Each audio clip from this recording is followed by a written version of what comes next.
B3. Tu acha que na B3 hoje em dia existe alguma modalidade, alguma forma do cara tipo, conseguir crescer muito rápido ou não? Tem via opções. Eu acho que a única forma, se ele quiser exponencializar os retornos dele, é via opções. Pegar mais volatilidade, quer É, dizer?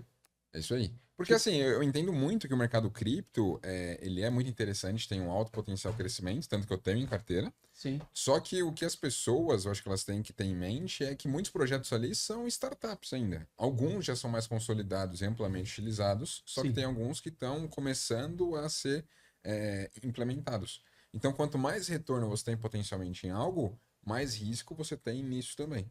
sim. Então, acho que as pessoas elas têm que fazer esse payoff. Então, opções, para mim, é o meio que, poxa, você consegue exponencializar. Tem opções que, em dados cenários, aí, elas crescem 1000% em um dia. Sim. Dado que aumentou a volatilidade, ou subiu ou caiu muito o ativo, isso pode acontecer. Mas outros ativos, ações, por exemplo, não é de praxe você conseguir, por exemplo, 100% de uma ação em um ano. Eu tenho uma ação em carteira que eu comprei, que é a Ambipar, comprei em março desse ano, por volta dos R$ 23,90, e ela chegou a bater 70.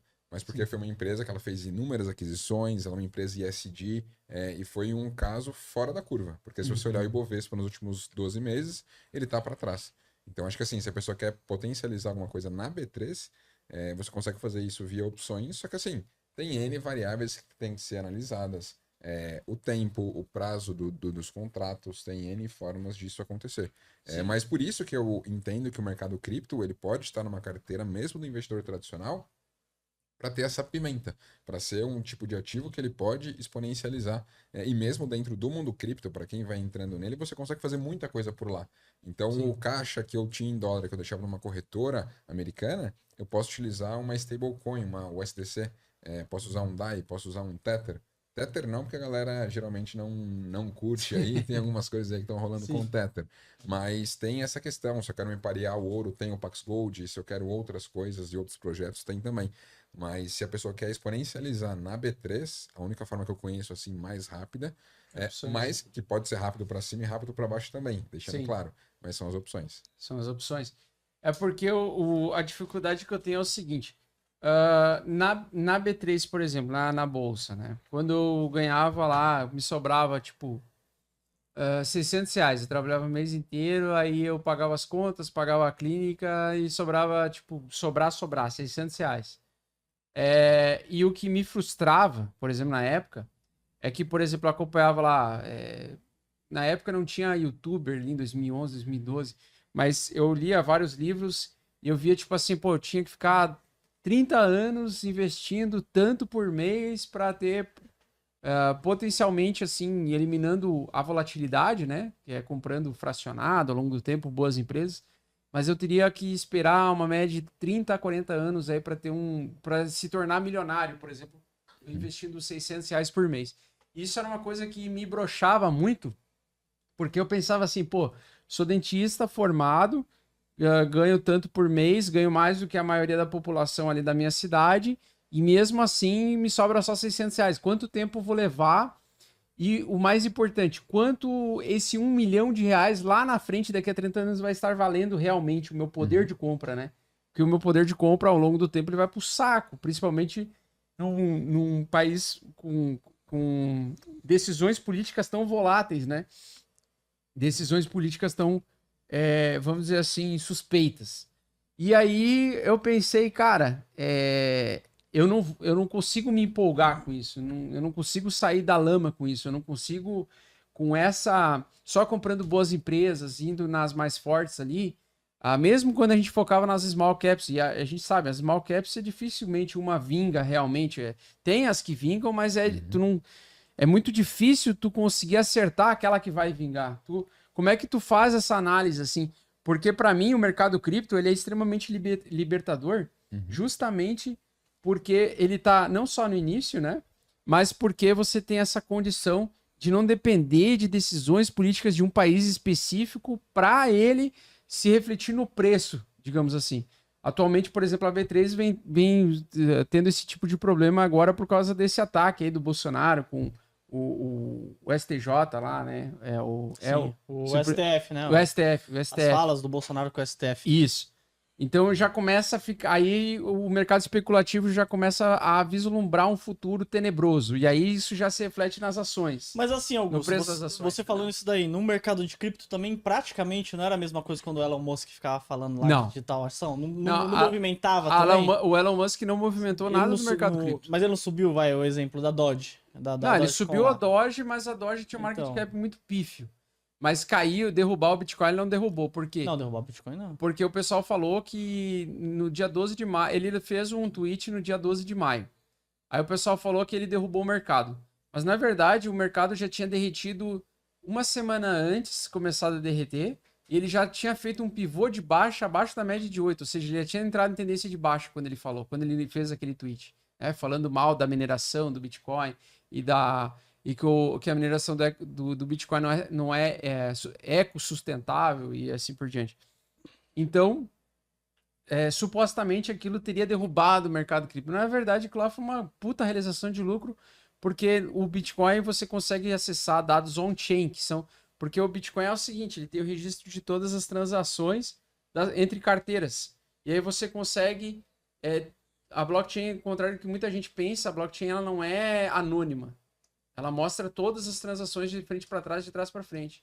E com isso você consegue criar dados de análise on-chain. Você consegue ver aquele cara que tem 100 mil bitcoins em carteira, o que ele está fazendo com esses 100 mil bitcoins? Tu consegue ver isso transparente, de forma transparente. Tu não sabe quem é o dono da carteira. Mas você Mas sabe tu consegue que ver muito... que aquela carteira que tem 100 mil bitcoins está movimentando por algum motivo. E se ela joga em corretora, vai despejar. Se ela vai vender via OTC, ela vai aparecer também. Então, os dados on-chain, eles não mentem. Então, quando começou o despejo? Quando começou a ter uma sequência de 5 realizações de lucro muito grandes, de bilhões e bilhões de dólares, do período ali que foi antecedente a maio. Foi entre janeiro e abril, final de abril. E aí, logo depois, o mercado começou a ter uma super tendência de baixa. Por quê? Porque teve muito mais gente realizando lucro do que gente comprando, entendeu? Tinha muito mais gente vendendo e realizando lucro do que comprando. Então, ali naquele momento, desvalorizou o Bitcoin. E bem no meio desse caminho, o Elon Musk lá falou mal do Bitcoin. E aí nós tivemos uma alta logo depois que ele falou. No domingo, ele falou no sábado, no domingo subiu o Bitcoin. E na segunda veio derretendo. E todo mundo falando. Eu tenho uma tese, né? A tese é o seguinte. Eles não conseguem manipular um mercado de 1 trilhão agora e de 800 bilhões só com um tweet. Não vai conseguir. Mas assim, o Bitcoin, mas e as outras criptomoedas? As outras altcoins, sim. Altcoins, que as são... small caps. Cara, as small caps, qualquer um consegue manipular. Quem tiver mais de 1 milhão, 2 milhões de dólares consegue comprar um token sozinho lá e empurrar o preço, o mercado violentamente para cima, sozinho. Pega uma mega small cap aí. Até por isso que muitas pessoas que detêm esses projetos até nos contatam, pelo menos até para mim, muitas pessoas contatam para que, você é influenciador, criar você... o buzz. Exatamente por isso. Para ter a captura de liquidez, né? Sim, mas o que você falou sobre a B3, eu gosto de encarar de 3 formas. Eu acho que o investidor brasileiro ele tem que pensar em 3 camadas. Quem investe aqui no Brasil, no mercado doméstico, está na primeira camada, que é fazer algo no nosso home base, tá pertinho, a gente conhece, vai num banco, você vê ali Itaú, você vê Bradesco, tá tudo muito próximo. Tem outro tier ali, que é você pensar, uma outra faixa, que é pensar no mercado americano. Então, eu quero sair do mercado brasileiro, que eventualmente tem problemas e ruídos, vamos para o mercado americano, que é o mercado maior, é o mercado mais global, é o maior mercado do mundo, e eu posso estar exposto ali a empresas que não dependem tanto do cenário doméstico. Exato. Uma Apple, ela está presente em quantos países? Mais de 100 países. Então, mas é que eu te pergunto, por exemplo, tu falou que uma das vantagens, por exemplo, dos países de fora, né? Ações dos países de fora é que você expande o ambiente, você sai um pouco dos problemas de casa, problemas locais. Sim. Mas e a cripto que ela é conectada a todo o universo cripto? Então, por exemplo, ela é conectada a todos os continentes. Exato, por isso que ela entra numa terceira faixa. E aí, se você tem receio do Brasil, você vai para os Estados Unidos. Se o investidor global tem receio do mercado de capitais tradicional, ele vai para o universo cripto. Sim. Então, por isso que eu acredito que essas 3 camadas, para o investidor doméstico aqui, elas têm que estar presentes. E para o investidor lá de fora, que já está em uma moeda forte, tem que estar presente pelo menos os dois, tanto o mercado americano quanto o universo cripto. Por isso que eu acho que esse ecossistema, ele tem que coexistir. E por isso que cada vez mais, à medida que eu vou entendendo esse universo cripto, eu vou me expondo mais. Sim. Comecei com aquele 1% vagabundo ali e vi que 1% não é nada. Sim. Aí você vai aumentando Vai, para você vai 5%. ficar com 80%.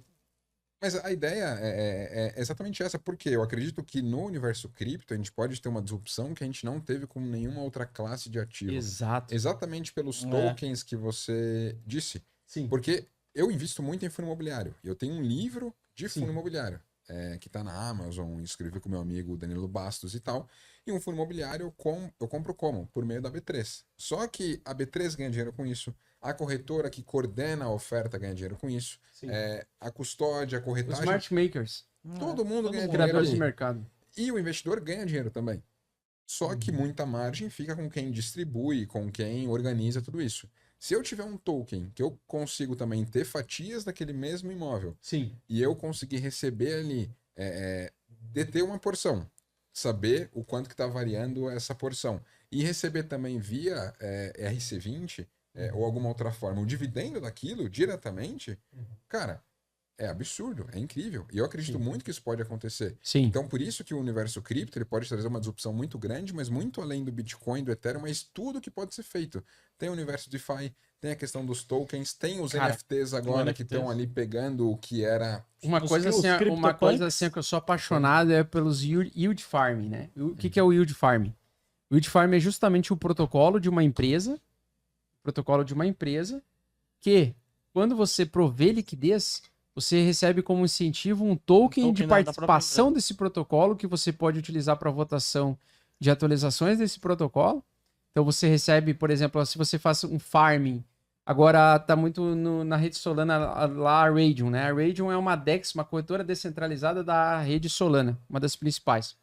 Se você prover liquidez para eles e você deixa ele travado lá dentro, $/Ray, que é o token lá originário lá, ou $/Ethereum dentro da Raydium.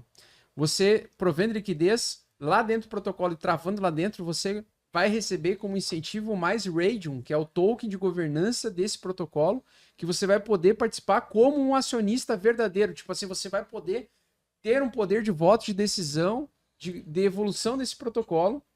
E ao mesmo tempo, dividendo que você recebe. Você recebe dividendos. Então é o yield farming que a gente chama, né?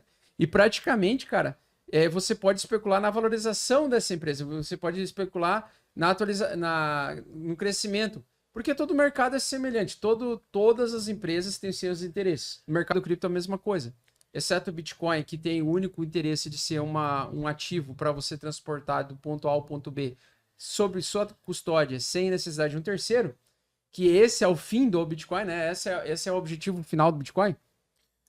Já os outros não. Do Ethereum para baixo, então do Vitalik Buterin para baixo, todas as criptomoedas elas têm os seus próprios interesses. E todas elas vão agir como empresas normais, como como o interesse de crescer, de ter mais liquidez, de ter pessoas participando, de ter gente colocando dinheiro lá e travando em protocolos. Mas é novo essa questão do yield farm, né? Sim, começou assim forte em 2019, começou em 2019, mas começou forte em julho do ano passado. Eu entrei bem no olho do furacão. Então, mas por isso que as pessoas elas têm que estar expostas, né? Porque muitas pessoas elas só olham para aquela questão, o Bitcoin é como ouro digital e pode ser utilizado como uma reserva de valor. Só que vai muito além disso, vai muito além do blockchain e tudo mais. Isso é o de menos. E pensa comigo. Isso é o de menos. Quando começou a internet, as pessoas falavam, nossa, olha que demorado que é, olha a questão lá de você ter que pegar... Esperar até meia-noite para poder usar. Um pulso, né? Gastava por pulso. Mas aí evoluiu e você utilizava a internet pelo computador, utilizava por notebook, e aí quando veio os smartphones, melhorou ainda mais. Nossa, porque além de você usar no computador e tal, você tem na palma da sua mão. Sim. Hoje a gente tem um IoT aí, que se eu quiser daqui, por exemplo, eu ligo o ar-condicionado do escritório. Sim. Por estar interligado. Então, acho que o que as pessoas não podem ignorar do universo cripto é a evolução que isso poder pode de trazer. revolução. Sim, né? sim. Então, você não pode bater uma foto de agora e perpetuar que esse universo vai ser só isso. Acho que é muito pelo contrário. Exato. Pela quantidade de mas tu pessoas sabe estão ali dentro. tem gente que tá no mercado cripto que só fala de Bitcoin. O cara se fecha para as outras coisas, ou tem uma dificuldade de se abrir para as outras coisas. E na verdade as Tá pessoas perdendo no geral estão perdendo a o crescimento exponencialidade, né? da exponencialidade. Cara, porque a gente fala assim, ó, pô, Bitcoin a gente tá 11 anos, 12 anos. Ah, mas quem pegou lá no início se deu muito bem. Mas, cara, a gente tá em DeFi praticamente 1 ano. É. Então a gente é early adopter de DeFi, cara. Das O- finanças descentralizadas. Só que daí o que acontece? Para que eu vou diversificar meu dinheiro? Essa é a pergunta que eu faço para vocês dois. Por que eu vou diversificar meu dinheiro em um ecossistema que já está construído, consolidado, já é grande, vamos dizer assim, ele tem ele tem também a volatilidade e tal, que é o mercado da B3. E se do meu lado eu tô vendo uma oportunidade, aquela história assim, ó. Eu tô vendo um rio indo para um lado direito, da esquerda para a direita, e esse rio ele tem muito mais gente, tá mais contaminado, tá mais bloqueado, tem muito mais coisas, e é muito mais, vamos dizer assim, tem muito mais opções diferentes, oportunidades, digamos assim. E eu tô vendo um rio limpo indo na outra direção, água clara, limpa, cheio de oportunidade, cheio de mulher gostosa. Eu vou naquele outro rio também. Mas eu vou te falar, já começa por aí também, né? E eu acho que se você for entrar lá começar a pesquisar criptomoedas, além das mais conhecidas, que é o Bitcoin, Ethereum e as outras que tem ali mais liquidez, você vai ver que tem mais de 11 mil protocolos lá. Sim. Então, às vezes, o investidor... Tem até um estudo dos Estados Unidos que fala assim, que é um estudo sobre geleia, né? Um cara chegava com 36 tipos de geleia no mercado, que era um cara que fazia... O cara que tava lá experimentava quase todas e não comprava nenhuma. Uhum. Aí eles diminuíram a quantidade de geleias. Deixaram lá 6 geleias. Aí as pessoas começaram a comprar. Porque a pessoa fica com tanto medo de perder uma boa oportunidade das 36 que acaba não levando nenhuma. Entendi. Com aquele medo de, pô, eu poderia ter pego uma mais gostosa e tal. Mas quando ele diminui ali as opções, ele fica mais fácil você encontrar, né? Sim. E hoje em dia eu vejo muito isso daí, porque muita gente vem falar comigo e fala, Luan, mas meu, ó, a única coisa que eu consigo investir é Bitcoin e Ethereum. As outras eu fico com medo, porque tem mais de 11 mil protocolos, tem um monte também de pirâmide financeira no meio disso daí também, que se passa por... E tem tokens de pirâmides financeiras no meio do caminho também. Aí, então, eu já nem sei só, a gente pode até falar isso daí. Sim. Porque você pega a ver. Então, eu acho que fica também um pouco difícil pro investidor comum, né? É porque, na verdade, hoje eu te digo a real, assim. Eu acho muito difícil tu ser bom nas duas coisas. Porque, tipo, na B3, assim, e no mercado, e nas ações de fora, você tem muitas oportunidades, digamos assim. Você tem que meio que entender qual empresa você está comprando, ainda mais as small caps, entendeu? Então, Da onde pode vir uma demanda. Mas você pode comprar uma ideia. Tu Você não pode... precisa comprar uma empresa, você pode comprar uma ideia. Então, pode... por exemplo, se eu tô vendo que a indústria de semicondutores está com um problema e muitos carros estão deixando de ser fabricados por isso, eu posso comprar o ETF SMH lá fora e eu tô exposto a essa ideia. Sim. Eu posso ver que, por exemplo, tem uma demanda absurda para esportes. Que as pessoas estão jogando muito game. Eu posso comprar o ETF Nerd, o ETF Hero, que ele está exposto a essa grande ideia. Sim. Eu posso ver que a gente tem pode comprar problema. A ideia. Eu compro a ideia. Eu posso ver que, por exemplo, em 2030... Tu gosta de comprar os que estão com demanda expoente, assim. Isso aí. Eu tenho um ETF lá fora de lítio, por exemplo. É o LIT. E por que eu acredito em lítio? É uma das principais formas de você conseguir armazenar energia hoje. Sim. 25% de um Tesla é bateria, e as baterias que ele utilizam é de lítio. A bateria que você tem aqui nesse relógio é de lítio, a do celular é, do notebook é. Então, tem uma demanda absurda para isso. Então, por esse motivo que eu não vejo por que se fechar para uma só coisa. Porque você tá em um ecossistema que realmente faz sentido, só que fora, olhando para a Bolsa Americana, tem outras opções também de ações de empresas que elas podem trazer ali o arcabouço, a estrutura para que o universo cripto funcione. Sim. Então, por exemplo, pensa em NVIDIA ali, que fabrica as placas e tudo mais. Muitas pessoas utilizam para minerar as criptomoedas. Então, eu posso ganhar das duas pontas, tanto do universo cripto crescer, quanto do hardware, da estrutura por trás crescer também. Mas qual é o potencial, assim, de crescimento de um hardware, de tipo, tu investir, por exemplo, numa NVIDIA da vida, porque ela tá aumentando a demanda de mineradores, por exemplo? Então, qual é o potencial dela? Como é que eu consigo, por exemplo, calcular qual o potencial de entrada? Porque assim, no mercado cripto eu consigo ver lá market cap, tamanho de mercado, número de X de tokens. Se eu vejo uma demanda crescer naquele número X de tokens, é só fazer um cálculo ali do tamanho do mercado e poder ver lá, esse mercado aqui ele tem um tamanho de 1 bilhão. Ele facilmente, com uma demanda crescente, ele pode entrar 10 bilhões e fazer 10x esse valor. Já no mercado tradicional, por exemplo, tu falou aí da placa de vídeo. Como é que tu consegue mensurar esse crescimento? Tu consegue imaginar que ele pode fazer...